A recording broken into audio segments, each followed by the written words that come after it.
अस्सलाम वालेकुम। आपको अपने यूट्यूब चैनल में मैं वेलकम करती हूँ। आई एम सो सॉरी कि मैं वीडियोस नहीं बना पाती हूँ और उसकी वजह टफ स्केड्यूल है। जो आजकल इतनी हैपनिंग्स हैं और इतनी ट्रांसमिशन हमें करनी पड़ती हैं कि मैं अपने यूट्यूब चैनल को टाइम नहीं दे पाती, लेकिन डेफिनेटली मैं टाइम भी दूंगी। बहुत मटीरियल है, बहुत कॉन्टेंट है आपसे बात करने के लिए। सबसे पहले सबसे बड़ी हैपनिंग इमरान खान का ऐलान, और उस ऐलान के बाद एक खलबली मच गई है तमाम हुकूमती सफ़ों में। उनकी समझ में नहीं आ रहा कि वो कौन सी तदबीर हम लड़ाएं कि ये डिसॉल्व करने की जो बात कर रहे हैं ये ना कर सकें, लेकिन ऐसा मुमकिन नहीं है। अच्छा, उसकी क्विकली वजूहात मैं आपको बता दूं। ज़ाहिर डिस्कशन हुई मेरी अपने शो में भी मुख्तलिफ माहिर कानून से कि बात कर रही है हुकूमत सबसे पहले गवर्नर राज लगाने की। गवर्नर राज किसी सूरत नहीं लग सकता। वो सिर्फ एक एमरजेंसी की सूरत होती है कि मुल्क में एक एमरजेंसी लगा दी जाए, क्योंकि अब मामलात पहले जैसे नहीं रहे हैं। वो समरी जाती है, वो समरी सदर के पास जाती है, हालात और वाकयात देख के वो उस समरी पर दस्तखत करते हैं और फिर वो एमरजेंसी की सूरत जो है वो मुल्क में हो सकती है, जो कि नहीं मुमकिन है। तमाम माहिर कानून इस बात पर मुत्तफिक है, नहीं मुमकिन है। फिर दूसरी बात ये तहरीक अदम एतमाद। पंजाब असम्बली का इजलास चल रहा है, जैसे कि आप जानते हैं। चलते हुए इजलास में तहरीक अदम एतमाद पेश नहीं की जा सकती है। एक तो वजह ये भी है।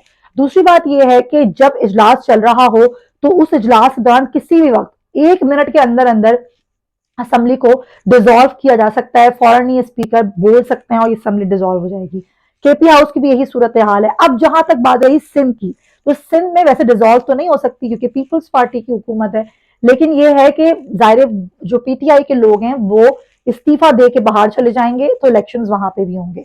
अच्छा, अब इस सारी सूरत हाल में जो प्रेशर बन रहा है वो सबसे इंपॉर्टेंट है।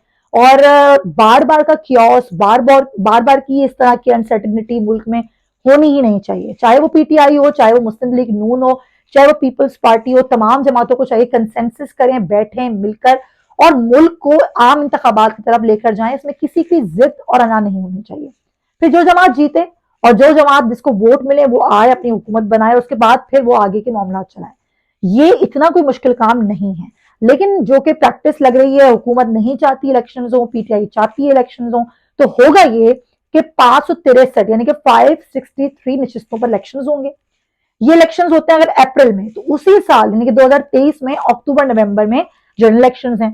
यानी कि अब एक ही साल में 2 इलेक्शन की प्रैक्टिस होगी, एक जिम्नी इलेक्शन की और जनरल इलेक्शन की। वो तो खैर हो सकते हैं कि असेंबली जो है, असेंबली जो कौमी असेंबली की ये बात कर रहे हैं उसमें हमारी बात हुई कि ये कह रहे हैं कि जी मुद्दत बढ़ा लेंगे असेंबली की। वो भी मुमकिन क्यों नहीं है?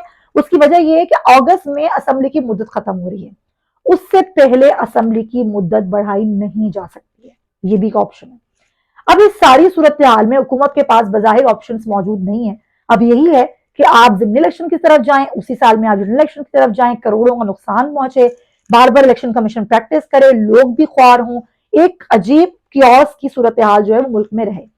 बेहतर यह है कि इस मामले को यहीं पर खत्म किया जाना चाहिए और आगे बढ़ा जाना चाहिए। कोई भी जिद और अना से बढ़ के जो चीज होती है वो मुल्क और कौम के लिए फैसले होते हैं, अपनी आवाम के लिए फैसले होते हैं, और आवाम का मुतालबा भी जनरल इलेक्शन है। अगर आपको लग रहा है कि आवाम भी ही चाहती है जनरल इलेक्शन हो, जनरल इलेक्शन होने चाहिए और जो हुकूमत आए वो फ्रेश मैंडेट से आए और उसके बाद फिर उसके किए गए फैसले इस मुल्क में हों। जो मईशत का हाल है वो आपके सामने है। हम मुसलसल रिस्क के करीब पहुंच रहे हैं डिफॉल्ट करने के। आलमी मीडिया चीख चीख के कह रहा है, तमाम एजेंसीज की रिपोर्ट्स हमारे सामने हैं, लेकिन हमारे वजीर खजाना बार बार ये राग अलाप रहे हैं कि हम डिफॉल्ट नहीं कर रहे हैं। अगर हम डिफॉल्ट नहीं भी कर रहे हैं, और अल्लाह ना करे कि हम डिफॉल्ट करें, लेकिन हमारे पास पेमेंट करने के पैसे नहीं है। 1.5 यानी कि तकरीबन 1.5 अरब डॉलर की पेमेंट दिसंबर में करनी है। आपने जो अगर किसी मुल्क से आपने पैसा लेना भी है तो आपके पास कोई ऐसी चीज नहीं है जो गिरवी रखवाई जाए। गिरवी रखवाने के लिए भी अगर सकूक बॉन्ड्स का सहारा लिया जाता है तो उसकी क्या सिचुएशन है वो भी वजीर खजाना खुल के नहीं बता रहे।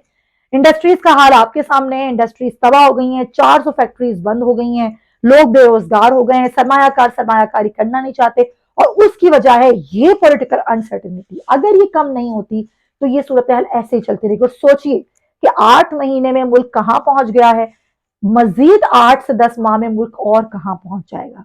तो ये सोचने की बात है। आपने इसी मुल्क में रहना है, इसी मुल्क में रहते हुए सियासत करनी है, इसी मुल्क में रहते हुए आज नहीं तो कल इलेक्शंस करने हैं। और अगर आवाम को आपने एक यही सूरत हाल दी जिसमें वो ना कारोबार कर पा रहे हैं, ना नौकरियां हैं, ना महंगाई कम हो रही है, ना ही ملک میں کوئی صورتحال اسٹیبلٹی کی طرف ہے، تو یہ سوچئے کہ جب بھی الیکشنز ہوں گے ملک میں تو لوگ آپ کو ووٹ نہیں دیں گے، آپ کی سیاست دفن ہو رہی ہے، مزید خراب ہوگی۔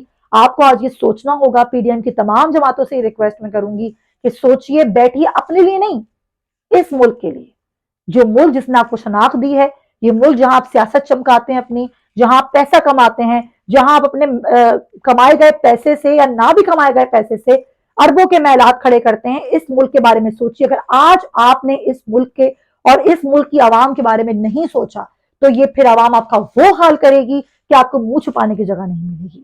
اور پھر آخر میں کمان کی تبدیلی ہو گئی ہے آج، اور نئے جنرل آرمی چیف جو ہے، نئے ہمارے ملک کے army chief general Asim Munir صاحب، ان کو مبارکباد پیش کرتی ہوں، اور امید ہم یہ سب پاکستانی کر رہے ہیں کہ جو ساتھ کو نقصان پہنچا ہے وہ اس کو بھی درست کریں گے، اے پولیٹیکل والا جو سٹیٹمنٹ ہے اس کو برقرار رکھیں گے، اور واقعی گیٹ نمبر 4 اب مکمل طور پر سیاسی معاملات کے لیے بند ہو جائے گا، اور یہ ہونا بھی چاہیے۔ اور واقعی فوج کا کردار ہے ملک کی حفاظت کرنا، ملک کی سرحدوں کی حفاظت کرنا، تمام جو خارجی اور داخلی معاملات ہیں ان کو دیکھنا، اور وہیں تک ہی جو ہے فوج کو رہنا چاہیے اور سیاسی معاملات سے دور رہنا چاہیے۔ بہترین ہمارے آرمی چیف ہیں، بہت زبردست ان کی قائدانہ صلاحیتیں ہیں، اور ان کا جو ریکارڈ ہے وہ بھی بہت زبردست ہے۔ تو ہم پاکستانی بہت خوش ہیں اور امید کرتے ہیں کہ جو نئے ہمارے آرمی چیف آئے، نئے سپہ سالار آئے ہیں پاک فوج کے، وہ اب یقیناً ان ساری جو چیلنجز ہیں ان کو درپیش، اور بلکہ پورے ادارے کو جو چیلنجز درپیش ہیں وہ بخوبی اس کا ادراک بھی کرتے ہیں، اور بخوبی اس کو آگے لے کر چلیں گے بھی، اور اللہ تعالیٰ سے ہم دعا بھی کرتے ہیں کہ آگے ملک کے حالات جو ہیں وہ بہتری کی طرف جائیں۔ تو اپنا بہت خیال رکھیے گا، میری ویڈیو پسند آئی ہے تو اس کو لائک کیجیے گا، شیئر کیجیے گا، اور جو سبسکرائب نہیں کیا ہے جنہوں نے ابھی تک چینل، پلیز سبسکرائب کیجیے گا، بیل آئیکن دبانا بالکل مت بھولیے گا۔ اللہ حافظ۔